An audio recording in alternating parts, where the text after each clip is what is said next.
A gente pode falar de participação cívica, não apenas nas políticas públicas, mas na formulação de leis, intensificada pelo uso de tecnologia. É o caso do Marco Civil da Internet, é uma legislação que foi resultado de uma deliberação cuja intensidade num espaço não dominado apenas pelo oficial, o espaço do Congresso, mas foi um espaço mais amplo, um espaço que inclui a sociedade civil, gerou um resultado que foi considerado sem precedentes, um dos melhores marcos civis do mundo. E ele é o resultado justamente não de uma deliberação de uma casta de nobres e catedráticos dentro de um gabinete, mas uma participação mais ampla. Então lembrar que essa participação pode se dar não apenas na gestão pública, mas também na formulação de leis.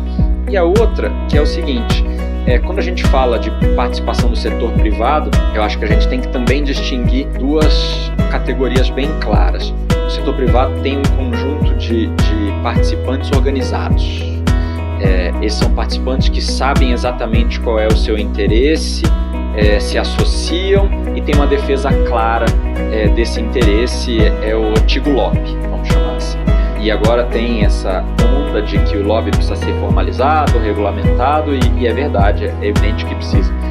Mas esse não é o ponto principal. O ponto é como é que você representa interesses não organizados, que são os mais importantes do Brasil. É o interesse do cidadão que não faz parte de nenhuma organização empresarial específica. Ele tem o interesse dele enquanto cidadão, não enquanto empresário ou enquanto uma pessoa que exerce uma atividade específica. Então, também desse ponto de vista, a gente precisa ter certeza de que os mecanismos de participação que a gente cria não sejam de acesso limitado aos organizados, simplesmente. A gente tem que ter certeza de que qualquer legislação, qualquer política pública considera os interesses não organizados, que em geral são os da maioria.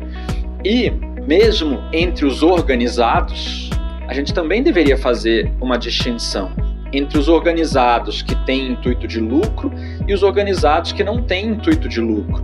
Então, a participação na provisão de serviços públicos por organizações da sociedade civil deveria, na máxima medida possível, não exclusivamente, mas na máxima medida possível, se dar por entidades não com intuito de lucro, como acontece em organizações da sociedade civil que prestam apoio à saúde, algumas experiências em alguns estados e municípios desse ponto de vista. Organizações da sociedade civil que ajudam na prestação de serviços públicos de saúde sem intuito de lucro. Ela, evidentemente, tem um intuito de sustentabilidade, ela precisa ter algum tipo de receita para poder se manter.